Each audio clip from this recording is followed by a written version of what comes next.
Já parou para pensar por que algumas pessoas simplesmente explodem por qualquer coisinha, enquanto outras parecem um oásis de calma no meio do caos? Pois é, existe um sistema de mais de 2.500 anos que tenta explicar exatamente isso. E o mais incrível, ele ainda faz muito sentido. Hoje, a gente vai desvendar esse código ancestral da natureza humana. Pensa comigo. E se as nossas reações mais básicas, aquelas que vêm lá do fundo, não fossem tão aleatórias assim? A proposta aqui é que, por baixo de todas as camadas de experiência e aprendizado, existe uma espécie de configuração de fábrica biológica, um padrão que molda como a gente responde ao mundo. E olha, essa ideia não é nenhuma novidade passageira. Na verdade, é uma das mais antigas e resistentes da história. Começou lá na Grécia Antiga com Hipócrates, passou pelos romanos com Galeno, foi repaginada por filósofos como Kant e, o que é mais chocante, acabou sendo validada pela neurociência moderna. É uma verdadeira saga de milênios para a gente tentar se entender. Então, vamos começar essa jornada lá do início. Como é que uma teoria médica da antiguidade virou uma das ferramentas mais interessantes de autoconhecimento que existem? Ok, primeiro ponto, e esse é crucial. Temperamento não é a mesma coisa que personalidade. Vamos usar uma analogia. Pense no temperamento como o hardware do seu computador.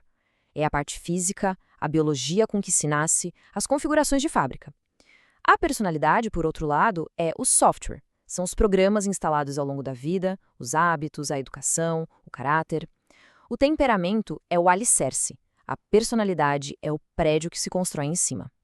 E é aqui que a coisa fica realmente fascinante. Como é que essa intuição de séculos atrás bate com o que a gente sabe hoje sobre o cérebro? A resposta, no fim das contas, está na química. Olha só que interessante essa conexão.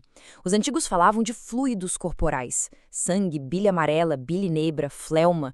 Parece meio arcaico, né? Mas a grande sacada é que se a gente trocar esses nomes por coisas como dopamina, testosterona, serotonina, estrogênio, a lógica por trás continua de pé. A observação dele sobre os padrões de comportamento estava certa, só faltava a explicação científica correta. O psicólogo Hans Eysenck foi quem fez essa tradução para a biologia do cérebro. Sabe a diferença entre uma pessoa extrovertida e uma introvertida?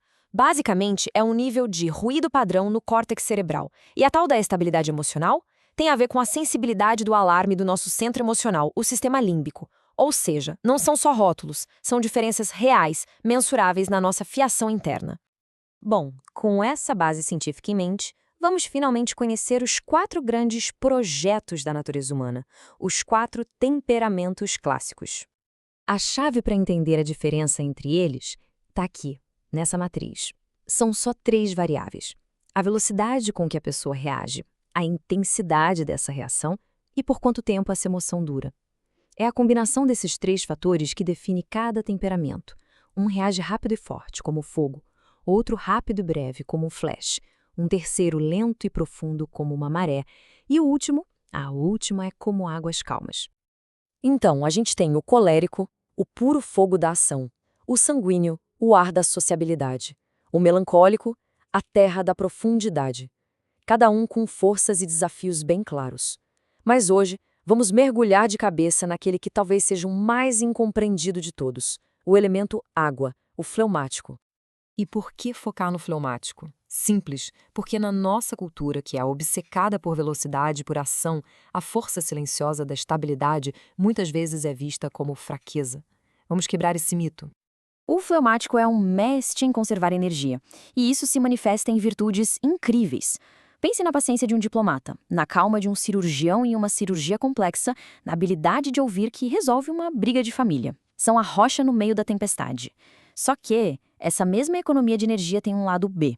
A tendência à inércia pode virar procrastinação, e a aversão ao conflito pode virar uma passividade que deixa os problemas crescerem. Esse exemplo do trânsito é perfeito. Imagina a cena, um engarrafamento gigante. O colérico tá lá, buzinando, xingando, certo de que a raiva dele vai abrir caminho. O sanguíneo já ligou o som, tá batendo papo com o carro do lado. O melancólico tá calculando o prejuízo, pensando em todas as consequências negativas do atraso. E o fleumático provavelmente ligou um podcast ou uma música e aceitou a realidade. Essa calma não é apatia.